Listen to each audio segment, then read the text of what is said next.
But the problem wasn't so much that I was eating dessert. Do I eat every single recipe in the book every day? Absolutely not. You can sweeten things with whole fruits like dates and bananas and apples and pears. And I think sugar is a problem because it's addictive. All right. Good morning, everyone, and welcome to another episode of the Fit Vegan Podcast. Today, I'm joined by a very special guest, Chef AJ. It's finally a blessing to have her on the show because I've been on her show multiple times. So for the few of you that don't know her, she's a culinary expert, a passionate advocate for whole food, plant-based nutrition, a true inspiration in the world of healthy living. With over 40 years of experience in the kitchen and a wealth of knowledge on how to create delicious, nutritious meals that are free of sugar, oil, and salt, she's helped countless people take control of their health and reclaim their lives. You may know her from her best-selling books, The Secret to Ultimate Weight Loss, and her popular YouTube channel, which again I've had the blessing of being on a few times, where she shares amazing recipes and tips for living your best life on a plant-based lifestyle. Please join me in welcoming the incredible Chef AJ to the show. All right, welcome to the Fit Vegan Podcast. I'm your show host, Maxime, and I'm the founder and CEO of Fit Vegan Coaching, a company that is on a mission to help 10,000 people get lean, thrive, and reduce their risk of chronic illnesses by 2033 and 1 million by 2050. I believe that having a fit, healthy body and mind is the foundation to living an incredible life, and this is what we'll show will give you if you choose to listen and implement. Enjoy the episode and have a great day. Welcome to the show, AJ. Thank you. And thank you for having me back. And, I've got to say, with over 2,000 episodes and over 1,000 guests, you are the only one that bought someone a Breville air fryer on my show. You have that distinct honor.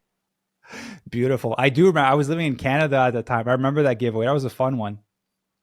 Yep, yeah. That was so kind of you. I still remember the lady that won it. That was really fun. She was excited. Yep. Well, I'm excited to have you on the show because I have your new book here, Sweet Indulgence, which actually my wife and I are going to be making a recipe video picking from your book. We found a good one. It's peanut butter stuffed chocolate cupcake with chocolate ganache. Wow. You picked that. This is so interesting because I pride myself on trying to make really easy recipes. You picked one of the two most difficult, and it's not that it's difficult, but it has a lot of steps. But you picked the one that's Dr. Barnard's favorite that made the cover. So fantastic. Oh, beautiful. Yeah, it does look complex. So we're going to make an attempt and we'll try to do you justice when we cook it. Yeah. Well, I think the baking the cupcake or even filling it isn't hard. The hardest part, I think, for a layperson is to pipe that frosting in the little swirl, to get it on top, like in the photo. But I'll be honest, if I'm making them for somebody that's like, not a guest, I'll just take a little ice cream scoop and just put the frosting on that way, I will try to make it Instagram worthy and I'll text you a photo. You can tell me if I did it right. Okay. Well, I'm excited that you really picked that's an undertaking because you got to make the ganache, you got to make the filling, you got to make the cupcake. So I think that's amazing that you're attempting it. Yeah, I'm counting on my wife, to be honest with you. She's going to be helping me with it. So, you've had the opportunity to interview thousands of people, and I know that you've had the opportunity to be on a lot of shows, but for a lot of our audience, some of them may be newer to you. So I know that you've been an inspiration to many people, and that you've also had your own struggle with weight and health that led you to kind of fall into this world. So do you mind kind of sharing what that journey has been like that, led you to be able to write amazing books like this? Yeah, well, absolutely. It's funny because one of my books is a weight loss book. And here I'm coming out with a dessert cookbook, which seems like it's a 180. But if you understand my story, it starts with dessert because I've loved dessert since I was a little kid. I had an easy bake oven when I was 7, but I was obese as a child. And I don't remember much before the age of 5, but I was obese from the age of 5, really until the age of almost 52. I've only been slender for the last 12 years. And I think eating dessert was a big part of it. But the problem wasn't so much that I was eating dessert. I was not eating the kind of desserts that you're going to find in Sweet Indulgence made from whole plant exclusive foods without oil, without refined sugar and without salt. And I think that makes a difference. So do I eat every single recipe in the book every day? Absolutely not. But I used to be a pastry chef at a Los Angeles restaurant, and I learned that you can sweeten things with whole fruits like dates and bananas and apples and pears so that you can still satisfy your sweet tooth in a guilt-free way without having sugar. And I think sugar is a problem because it's addictive. When I eat a dessert in my book that has some dates in it, or even some dates and nuts, yeah, there's going to be some calories in it. But like, I just got back from teaching at Rancho La Puerta, and they made the cinnamon vanilla bliss balls. I ate one, because when food has nutritional value and water and fiber, vitamins, minerals, phytochemicals, antioxidants, and micronutrients, you have different satiety mechanisms than when you're eating sugar, flour, and oil, which is a traditional dessert. How did your culinary journey start? Because if I heard correctly, you used to be a stand-up comedian to now to go into a chef. Like how does those journeys intertwine? Well, I don't know if I ever was a true stand-up comedian. I never hit the road or did the circuit. I was on shows, believe it or not, like The Tonight Show a couple of times. And I did see that. Yeah, but I never really, I aspire to be a stand-up, but I never really paid my dues and kept, I still do it occasionally. But my culinary journey started at the age of 7 when for Hanukkah one year I got an easy bake oven. And I was always fascinated with eating desserts, but even probably more so than making them, because, when you cook, I think cooking and dessert making are completely different, to be honest. And many chefs usually prefer one over the other. And the thing that's so cool about desserts, well, first of all, desserts make everybody happy. Let's face it. Even when we're full, we want desserts. But there's like a science involved, a chemistry involved in baking that you don't really see in cooking. And I just thought it was fascinating as a little kid that I could take this little mix, put water in, put it in a mold, put it in this thing that was basically a light bulb. And then, I have a cake. And I just thought that was the coolest thing. And I still do. And I love making desserts because I feel like, except for the ones that require baking powder and baking soda, like the one you're making, they can be so improvisational where you don't have to worry, if you don't have all the ingredients. And the thing that's so great about fruit is sweet. You know what I mean? Yeah. And it's so cool. I didn't really become a comedian or a would-be comedian probably until the age of 14. I mean, I was always wanting to do that. Growing up every year in my school, I was class clown, biggest talker, those kind of things. I was kind of like a smart ass, if you will, always being sent to the principal's office, but they couldn't really do much about me because I was a straight A student. And usually you see these behavioral problems in kids that are not doing well in school. So it was like, oh, you again. Okay. So at the age of 14 was the first time I was on The Tonight Show. And I realized that dream actually several times with 3 different hosts, but I never quite, made a living at it. You know what I mean? Like I would have liked to, but it's tough out there in Hollywood. So yeah. Yeah. You did pretty well for yourself. You have a big YouTube show. I think you went down the right path.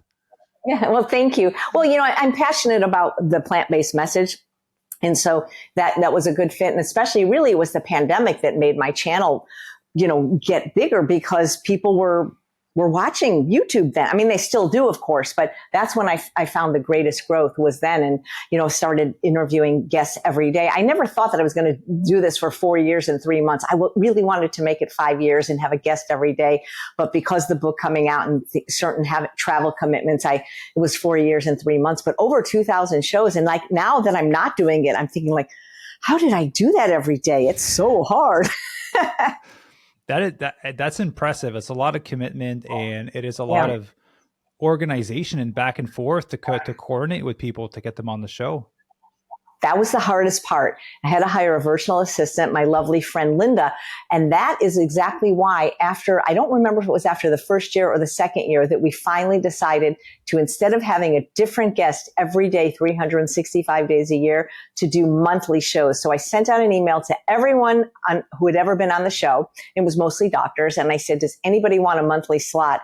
And we had over 100 people apply for the 28 slots. And it warmed my heart that so many people wanted to do it. But of course, I felt bad because I couldn't have everybody with a monthly slot because there's really, yes, you can say there's 30 days every month, but really there's 28 when the way that I was doing it. And I found it was so great because I really got to know the guests more, seeing them every month. Like, when I think about it, Dr. McDougall, who passed away, I got to spend so much time with him because he was the first Monday of every month for, I think, almost the entire 4 years. And sometimes he would go for 3 or 4 hours. And like, we have all that on video now for people to enjoy for years to come. So it was really kind of like just a heartwarming experience because everybody, I never had anybody on my show I didn't like. I mean, not that I dislike people in general, but it was really just like sitting down for an hour and spending an hour every day with friends. Yeah, it's a beautiful way to live your life. Yeah. So we'd love to ask you, what came first, the culinary journey or plant-based eating? Oh, wow. Okay. So, I mean, okay, if you start the Easy Bake Oven at 7, that came first. But I had always been interested in cooking because when I was 11, I moved to California to live with a beloved aunt and uncle who lived with my aunt's mother, who was a French chef. She had she was educated at the Cordon Bleu.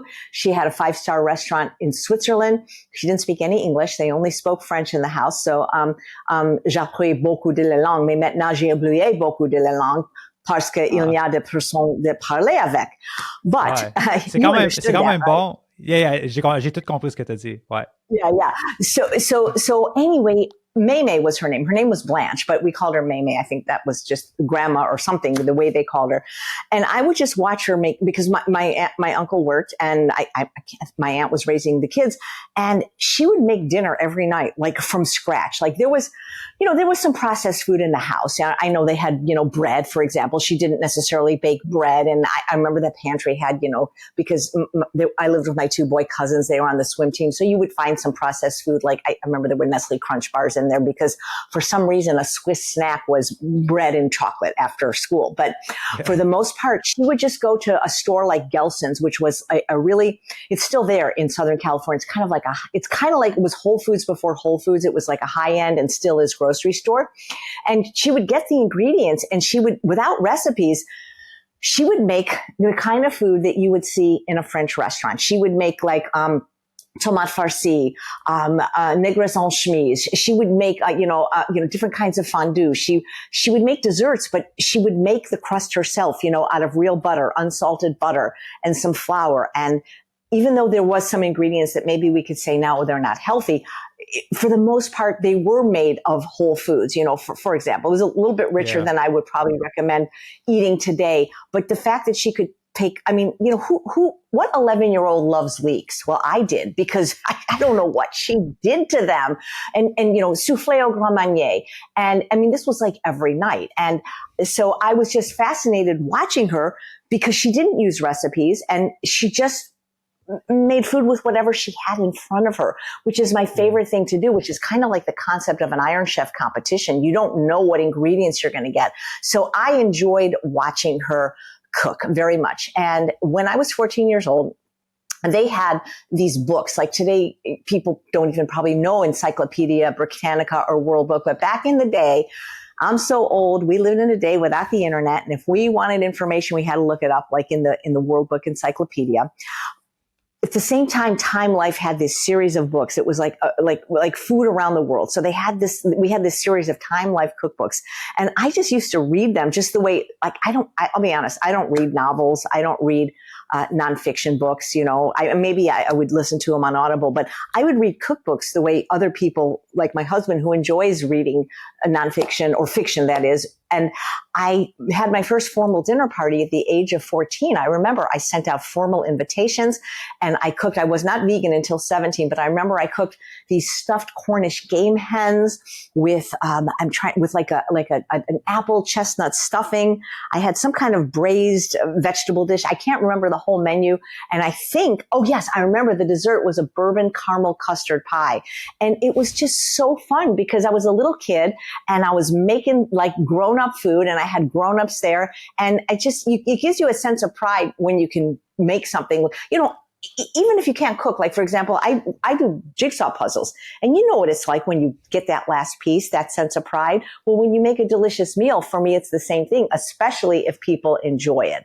And so, I never aspired necessarily to be a chef, believe it or not. I wanted to be a veterinarian, and that's why I went to the University of Pennsylvania.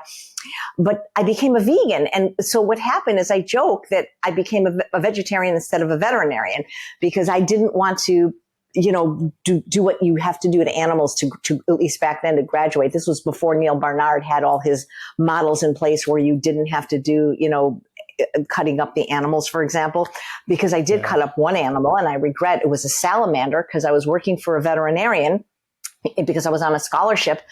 And the first day he gave me a tank of live salamanders and he told me to cut all of their heads off, which I thought was creepy. And I asked him why. And he said he was doing yeah, he said he was doing protein lens regeneration experiments in the amphibians, and that as soon as I finished the salamanders, I'd have to go to the frogs. And I'm like, forget it. I did one and I was like, I can't do this.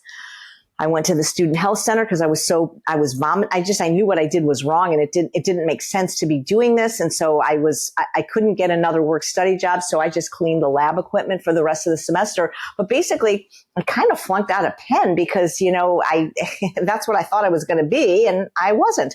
So I went to culinary school late in life, not until I was 43.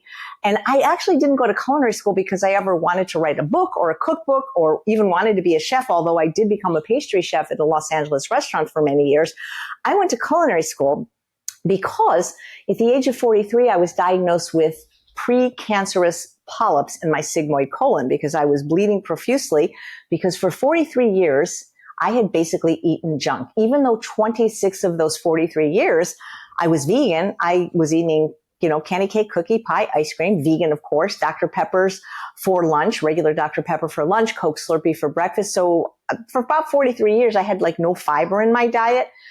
Fruits and vegetables completely eluded me, And so, of course, I, ended up with what they called pre-colon cancer. And so I reversed it simply by changing my diet to I was already plant exclusive, vegan. But I cut out the oil, the sugar, the salt, the flour. I didn't have to cut out alcohol because I wasn't drinking that, but I cut out the caffeine, kind of like the diet that Dr. Goldhammer recommends at True North, except in this case, they wanted it to be 100% raw. And because they couldn't remove the polyps at the regular procedure because my colon was, as the doctor said, so dirty, he said to come back in 6 months and maybe have regular surgery. I didn't want to do that. So that's when I went to the Optimum Health Institute on July 6, 2003. That was the last day I had a Coke Slurpee or a Dr. Pepper. I actually remember drinking them both because if you're caught with contraband at the Optimum Health Institute, they'll kick you out. So I had the cab driver pick me up at the San Diego airport, take me to 7-Eleven so I could drink both of them quickly on the way there. And that was the last time I had, sugar really knowingly or caffeine. But when I learned what the diet was, and it did not taste very good, the food at the Optimum Health Institute. Hopefully they're not watching. No offense. I think you're a great place, but it was pretty austere. I went to culinary school just because if I was going to continue eating in this healthful manner without processed food, I needed some tips and tricks. So I never intended to be a chef. And as a matter of fact, at the time, the job I was paying like more than 4 times what my first chef job was. So it was like, I can't even afford to be a chef. I was actually doing it at night, like on the side. So yeah, I never intended to be a chef or write a book. I really intended to be a veterinarian. So it was all for just self-education, basically. It was basically for you to be able to better cook for yourself in this new lifestyle that made you go to culinary school. Absolutely. Absolutely.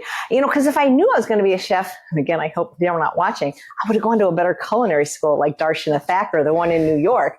But it was just like, I need the food to taste better if I'm going to eat healthy because I was so stuck in the pleasure trap. I was such a food addict and basically eating processed food. Yeah, it was vegan. And it's funny because when I went vegan, we didn't have Impossible this or Beyond that. We didn't even have soy milk in a box back then. And yet I was still managed to do it in the most unhealthful manner. Yeah, you found a way to do it in an era where it's predominantly whole foods that was available. Yeah. If I would have just ate then what I eat now, fruits, vegetables, whole grains and legumes, maybe a little bit of avocado, nuts and seeds occasionally, I would have been fine. But I wasn't doing that. So if I heard you correctly, did you go SOS free from the start? Because you mentioned you went to that center. And by the way, I'm not that strict. I mean, I was for a long time until I could loosen the reins a little bit. Once I learned, what the parameters were for my unique, personality and biology or genetics. But I had actually gone SOS free while I was still quite heavy, over 60 pounds ago, simply by listening to a lecture from Dr. Esselstyn, who was talking about being bulletproof against heart disease, a disease that took most of my family members at a very young age. It just made sense to me. But because I didn't understand the principle of calorie density, I was eating foods that was healthy, but not weight loss promoting. So for example, Ezekiel bread with almond butter is a very healthy food.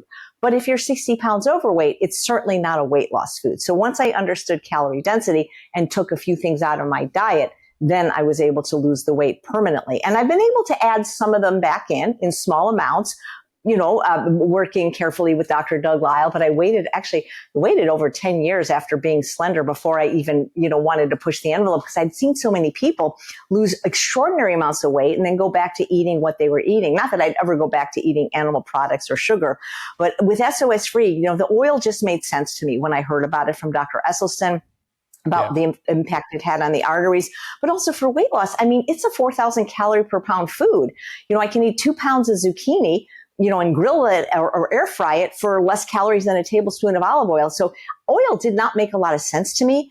I've heard it talked about by plant-based doctors like Dr. Wes Youngberg as hypercaloric malnutrition, a triumph of marketing over science. Eating fat makes a lot of sense to me. If it's nuts and seeds and tahini and nut butter and avocados and coconut, then that makes sense. That's delicious. But I never understood why people got so excited about oil, because without salt, it doesn't taste very good. It really doesn't. Yeah. I don't know anybody that fries French fries in oil and doesn't use salt. You can't eat something oily without salt, and those two things are not supposed to be together. At least they're not together in nature, just like oil and sugar aren't together, or fat and sugar, or sugar and fat, or sugar and salt, or fat, sugar, salt. So the oil was I took that out in 2008. So about 5 years after taking out sugar. The salt is hardest for most people.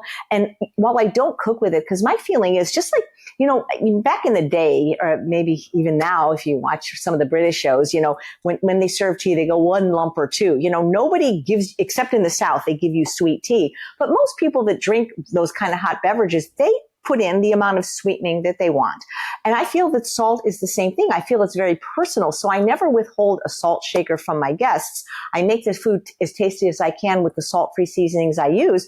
And then my feeling is let people add it. When you add it in the cooking process, it completely dissipates. It gets lost. So where salt needs to be is the way Dr. McDougall advised, sprinkled on the surface of the food where the taste buds of the tongue can taste it. So when you're adding it to a soup or a stew, you're just that's why bread, which isn't salty tasting, has more sodium than potato chips. Because with potato chips, they're sprinkling it on the the surface of the food.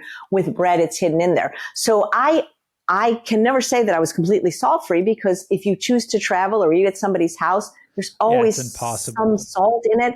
And even though in culinary school we were taught how to make ketchup and mustard and barbecue sauce, and I still can make those, I buy them. I don't worry about condiments. I really don't. Or the small amount of sugar or salt in sushi ginger. It's not like I'm eating that every day, every meal. So I'm sure there's probably people that are salt sensitive or for whom salt is a trigger, but salt was never the problem for me. For me, it was the fat combined with the sugar that got me to not be able to stop eating. Fat and sugar, or fat and flour, for example, together.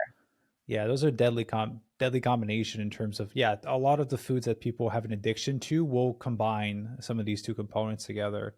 I appreciate you sharing that about the salt, because I had that conversation with Dr. Frank Sabatino maybe a few weeks ago.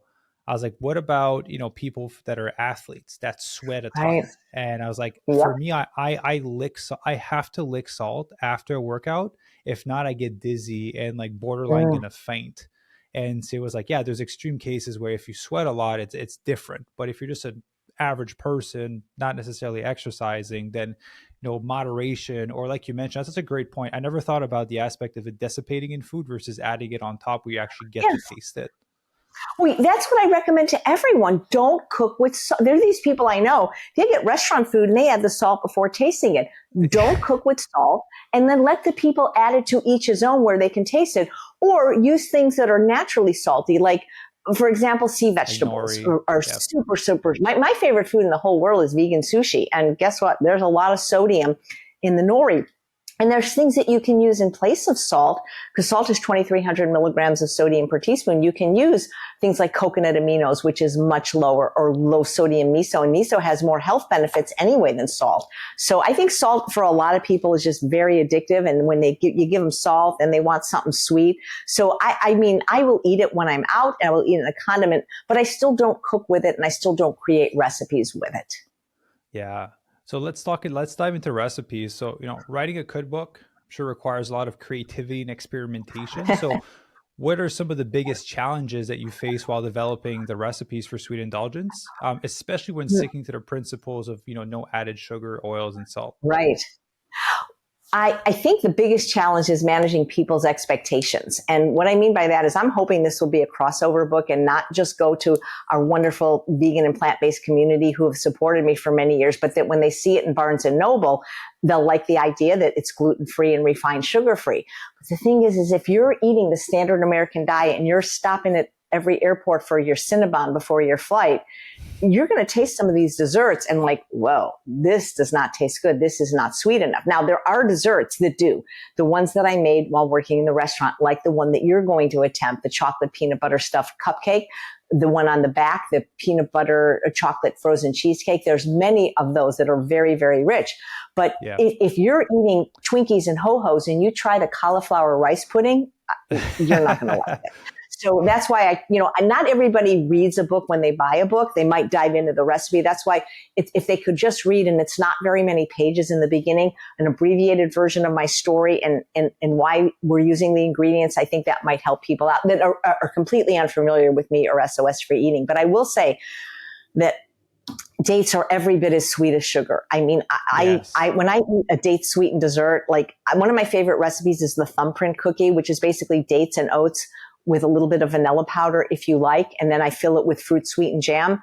I had 3 of those yesterday and I'm like, God, this is so sweet. But if you're like me and you're having Coke Slurpee for breakfast, you might have to change your expectations, or maybe, have less of the hard stuff, the true stuff, the white death. Yeah. So, you've been open about kind of your addiction to sugar in the past and how desserts was the point that basically made it a struggle. So how did your own experience with that affect how you built the recipes? And what is that? I say that dance, that balance between, managing that sweet tooth and, allowing yourself to eat dessert like some of the recipes in the book. Yeah. Great question. So when I started, on July 1st, 2003, after coming off the breakfast of Coke Slurpee every day with 8 pumps of vanilla syrup, I did not go to, greens for breakfast. I didn't even go to some of these less sweet or stimulating desserts. I was having all the rich ones in the book, because for me, making a dessert with dates and nuts and even peanut butter and even cocoa powder was still better than eating white sugar, white flour, and oil. And so I wasn't focused on weight loss at the time. I was focused on recovery from sugar addiction and not eating sugar no matter what. And I found that when I ate the desserts in the book, even the richer ones, I didn't have to eat the whole thing. When I was eating the white cupcakes for Ralph, I would eat all 6 of them. They came 6 in a package, because there's something about when you eat food without nutrients, there's no satiety. You can't stop eating. But when I had food that had water, fiber, vitamins, minerals, phytochemicals, antioxidants, and micronutrients, even though it was more calorically dense, I could be satisfied with a piece. And so that was remarkable. Also, it didn't feel the same in my brain. Like yes, it was rich, but it didn't feel like, it didn't have that addictive pull to me, now some people might be different. Some people might be so sensitive that, I've heard from people that say, I can't eat dates, and I respect that. So everybody's going to be different. But I found that one of the biggest things that helped me curb the sugar addiction and be able to eat beat disease, eat dessert in the types of desserts that I make and the quantities that I can eat now, is just eating lots of greens. For years, I've been promoting vegetables for breakfast, and people think that means that's all you're supposed to eat. I'm just telling you, if you are somebody that struggles with your weight or food addiction, every meal half your plate at least should be dark green leafy or some kind of cruciferous vegetables. And if you start your day with that, instead of just oatmeal and fruit, which is healthy, but to me is more like eating cake, it really helps curb your cravings for sugar. And there's something in greens, and Dr. Greger talks about this in his book called How Not to Diet. These thylakoids are magical for, blocking fat absorption and turning off the hunger stretch. And I found that when I started, starting my day in a savory way instead of with Coke Slurpees, it sets the tone for the rest of the day. And I can still enjoy dessert. It's just that I don't eat it first anymore like I used to. Yeah, I've definitely had that experience. If you have something sweet in the morning, you're done for the rest of the day. Your body just wants more of it. Versus if you start the day on a healthier note with some greens, for example. Yeah, I understand what you mean by, if you buy store-bought cupcakes, how you can feel empty after eating them. Like your stomach feels empty. You can just eat a second one, a third one. You get to that third or fourth one, your throat kind of burns because of the sugar and it's too much. But honestly, I looked at the ingredients and I looked at the photos for this one, for the cupcake on the cover, and I can tell that I'll be able to eat one and it's going to sit. I'll feel the fiber. I can tell that I probably won't be able to eat more than one, which is a good thing. Yeah. Oh, that's fantastic. And, I think our body recognizes when we give it real food, and sugar is not food. Flour is not food. Oil is not food. Some people would call it a processed food or refined food, but I always look at it, is it found in nature? That's one of my things. And also, is it something you can make in your own kitchen? So people say, oh, well, date syrup, it's not healthy. Well, it still has 60 calories a tablespoon, which is what probably honey and maple syrup are. But I can make date syrup in my own kitchen. I can take dates. I can pit them. I can add water. I can boil them. I can blend them. I can reduce it. Now, it's a labor-intensive process, which I don't do anymore since you can get organic date syrup at Walmart from I Love Date Lady. But I can make it in my own kitchen. I can't make agave or honey or maple syrup or coconut syrup or I can't make any of those in my own kitchen. So that's why I'm comfortable using it. But I don't want people to think that every single recipe has date syrup. No, most of them have regular, just whole dates that I make into a paste. And some of them have no dates at all. Yeah. I've made maple syrup. I'm from Canada. It's a lengthy So process. Most people don't want to do that. Is it true? Tell me if this is true. Does it take 40 gallons of sap to make 1 gallon of maple syrup? I don't know the quantities. So it was my friend's uncle. He had a farm. So we went with the skidoo and we went to pick it up, dump it in the barrel. We brought it there and he had the whole machinery and made it. And then basically you put the heated maple syrup on the snow and you put a popsicle stick and you just like eat it. It's basically like solid maple that's syrup. Cool. Well, it's if a you Quebec can do it thing. that way, anybody that can eat maple syrup that way, I give you my blessing. But most people are just pouring it over the pancakes, the waffles, And it's so much, and it adds fast in terms of sugar because you add way more than what you thought you added. Dates is a lot easier to measure. Would love to ask you, you obviously have a lot of great recipes in there. What are some of your favorite ones that you make in your house every week? Yeah. So I'll be honest, I don't make the chocolate ones because I get migraines when I eat chocolate and my husband gets a little bit of a rapid heartbeat. So we're not a chocolate family, but there's a lot of chocolate recipes in the book, but he loves the peanut butter mousse. So that's one I'll make for him, which is really easy. It's basically like 4 ingredients, I believe, 5 if you count vanilla. But the ones I make for me are basically the ones that are fruit and oat based. So there's a lot of recipes that start with oats and fruits to make the crust or the batter. And there's so many different things I can fill them with. So for example, the rustic fruit tart, if I make that recipe and I push out the batter more, so now I have a bigger tart or even a much bigger tart, I'll fill it with things like make it more like a pie. But if I make it real teeny weeny, it's basically the same recipe and I can fill it with fruit sweetened jam, which you can now buy easily at every store, at least here in California, or I can make my own. It's very easy to make your own fruit sweetened jam just with fruit and chia seeds. Sometimes you need a little bit of dates to sweeten, but if the fruit is sweet enough, you don't. So I do make those a lot. I also make a lot of the granolas. There's different sections of the book. So there is a few recipes that require a dehydrator, but I started traveling a lot again to promote the book. And so I love granola because when you make it in a dehydrator, it can last 6 months, maybe even longer because you're taking all the water out. So I love granola. I generally say, well, if I'm at home, I don't eat granola. I just don't, because there's other healthier things I would rather eat, like sweet potatoes and broccoli. But when I'm traveling, especially in another country, and especially if I can't speak the language, that's my default. So I have so many different granola recipes, some that have dates, some that have no dates in them. And so those are things, and I'm getting the calories I need. So I do love those. When it's summer, I like making more of the ice creams and the sorbets, things like that. And maybe some of the smoothies, which what I love is I have this mold you can get on Amazon. So any beverage can be turned into a popsicle, or that's so cool. So if I have any, even one of my recipes, which is called ginger cantaloupe soup, I had too much of it, I turned it into a popsicle. So I love that. And one of my very favorites is so crazy. It's just called streusel topping. And it's just 3 ingredients. And well, actually 4, because it's oats, unsweetened coconut, which you can also get low fat, dates, and then cinnamon, nutmeg, and vanilla. And it was part of another recipe, which was the cherry cobbler. It was originally made with pecans, but I thought, well, if I use oats, I can maybe get the same thing and lower the fat considerably. But I keep it around, and I put it on everything. It's so funny. It's like, I'll put it on fruit. I'll put it on ice cream. I'll have one of the recipes in my book that doesn't call for it, and I'll slather it, and I'll bake the apple pie with it. I'll cut an apple with one of those apple slicers with 16 wedges. I'll sprinkle it on top, and I'll microwave it. So I really do like that, because it takes a piece of fruit and makes it just a little bit more special without a lot of effort. I like the recipes that are quick and easy, that don't require a long baking time. And snickerdoodles are 8 minutes. Yeah, I did see that recipe in the book when I was scanning through it.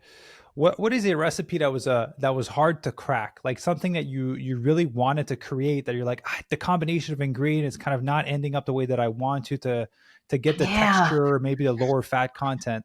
I'm trying to think because we did. I mean, some of the recipes didn't make the book because they just weren't quite there yet.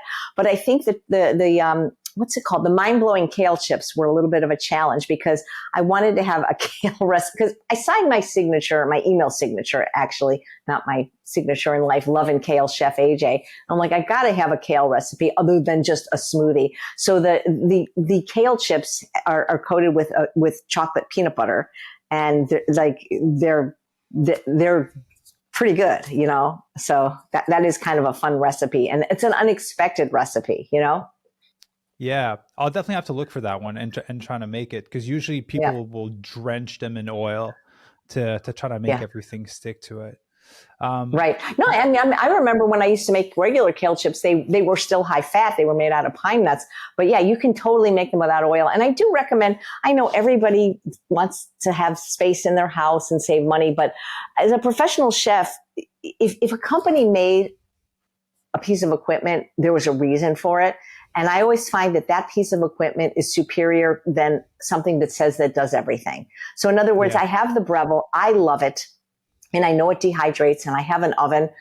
But I find that if you're going to make a dehydrated recipe, a dedicated dehydrator works better. And an air fryer works better than that's just my maybe biased as a chef, because I see what other people come up with. If you can, get the best and the biggest you can afford for that thing, and try it out first. If you think I'm telling you something different, go to a friend's house that has the machine, make it the way you do, compare, see if there's a difference, see if you like it one way better than the other.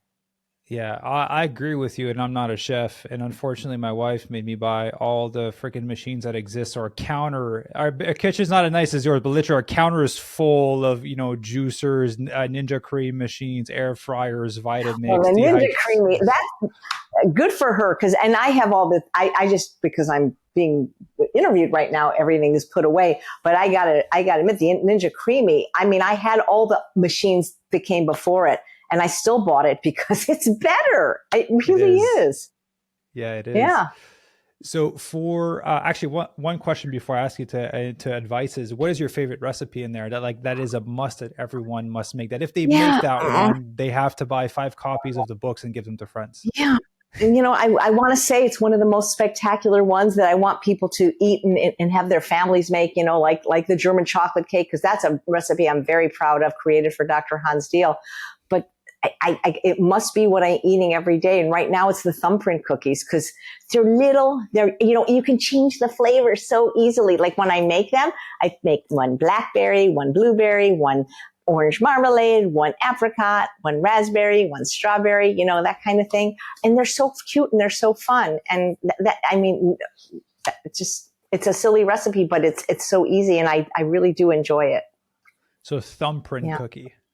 It's so easy to make. You just press your thumb in the dough and boom, then you fill it with the jam. But this one is, no flour, obviously, no refined sugar, and it's very, very easy to make. But I do love the rustic fruit tart, which has a similar base because I'm obsessed with strawberries when they're sweet, not when they're not sweet. Yeah. Beautiful. So people can check that out. So for the people that are newer to plant-based eating, because you mentioned you want to have the book in the store and not necessarily appeal only to the vegan community, but to people that may want to try just different recipes. So for those that are new to plant-based eating and, dessert making may be a little bit difficult to navigate compared to like making like a lunch or a dinner. So what are pieces of advice that you have for someone trying to figure out some of the recipes for the first time? Right. Yeah. And thank you for saying that because, right. A lot of times my other books, they're not even in the vegan section. They're in like gluten-free section. And it's like, I'm a vegan. Why aren't you there? But maybe other people will see it. I think dessert making is easier. And I think it's a lot easier because you generally don't have to use a knife or cut stuff up or cook it over a hot stove. But my biggest piece of advice whether you're making dessert or another recipe is, first of all, read the recipe several times through. I've been teaching hands-on cooking for over 25 years, and I have had people in my hands-on class because we do what's called a mise en place. And I'm going to tell you that's the biggest piece of advice, actually overarching. But they'll see the ingredients that they're not even really measured, and they'll just throw everything in. And it's like, did you even read the recipe? Read it once, read it twice, read it 3 times. But also do what's called your mise en place. And if you've ever seen any of my cooking demonstrations, everything is laid out and it's measured for that recipe. Because if you are scrambling to your refrigerator and to your pantry, it's just going to take so much longer and it causes so much stress. So whether it's cooking or baking, gather all your ingredients, measure out what you need, and then, of course, read the recipe. And it makes it go so much easier. That's why I'm able to be so much faster than other people, because I see people that just cook I'm like, how do you do that? Can you imagine like a surgeon in the operating room having to go to like another, okay, now I need to get the scalpel. Now I need to get the, the sutures. No, you got to have your mise en place. That's the number one most important thing if you want healthy food or any kind of food, and if you want it in a efficient manner. Yeah, because I'm definitely the one that has mixed a dry and a wet ingredients too early on, and that messed up the whole recipe. That's funny. Yeah, read the recipe. That's important. And I don't want to say her name. It's spelled Alexa. If you have that, you can get the book on Kindle. She will read the recipe to you. I mean, she can do that actually. Yeah, I was like, why don't you want to say the name? But yeah, she'll kick in basically and start talking. If I say it, then she's going to be on. This has happened a lot of times, even on my regular YouTube show. So yeah, she likes to horn in on our discussions. That's beautiful. So, you've built an incredible community online of people that, you've transitioned a lot of people. You've helped a lot of people move into this healthy lifestyle. So what is your hope for, the people that follow you that are going to check out this book? What is the impact that you wish to have with this book for them? Well, I really hope they'll make the recipes and I hope they'll enjoy them. And to make it even easier, what I've done is for anybody that buys the book before August 31st at 9 p.m. Pacific time, because that's the cutoff for New York Times bestseller for the week my book is launching, I filmed a video of all 157 recipes in the book. It's over 20 hours, and they will get that as a bonus. All they have to do is send the receipt to sweetindulgencebook.com. So my hope is that they will increase their kitchen fitness, whatever their level of skill is now, because in addition to the book, they'll have a video to help them do it if they get stuck. So I don't want people to, I do want people to buy the book, don't get me wrong, but I also hope people will read the book because there's a wonderful introduction by a childhood pediatric specialist, Dr. Michael Gorn at USC, who explains, because a lot of people say, fruit isn't healthy. Fruit causes diabetes. You can't have fruit as sugar. It's not sugar. Yes, there's fructose in it, but it's mitigated by all the things we talked about before, the fiber and water. So even just reading that introduction, so they'll understand why he says, yeah, dates are a food. It's okay to eat that as, in a recipe, and it's much superior than making recipes with sugar and white flour, especially white flour. So I hope they'll glean a little bit of information. It's not a book about how bad sugar is. There's already many books about that, but I'm hoping that they'll understand that they can reduce their sugar consumption if they want, or even eliminate it entirely, because now you have 157 recipes made from the fruit, the whole fruit, and nothing but the whole fruit. So it actually gives a tangible plan for people to start decreasing their fake sugar intake to ultimately focus on eating towards whole food. And for the people listening, you guys know that I do this when I have guests and authors that I really appreciate their work. So I'm going to be buying 5 books and giving them away. And so Thank you. Yeah, you're welcome. So that's you are such a kind person. I appreciate that very much. Yeah, and we'll try to make it go live also before the cutoff for the New York Times Bell, so we can help you make that list. So if you guys are listening to the podcast, it's going to be live on Tuesday. On Wednesday, the post will go up on Instagram. I'm going to tag Chef AJ so everyone can have access. Everyone has a chance to enter.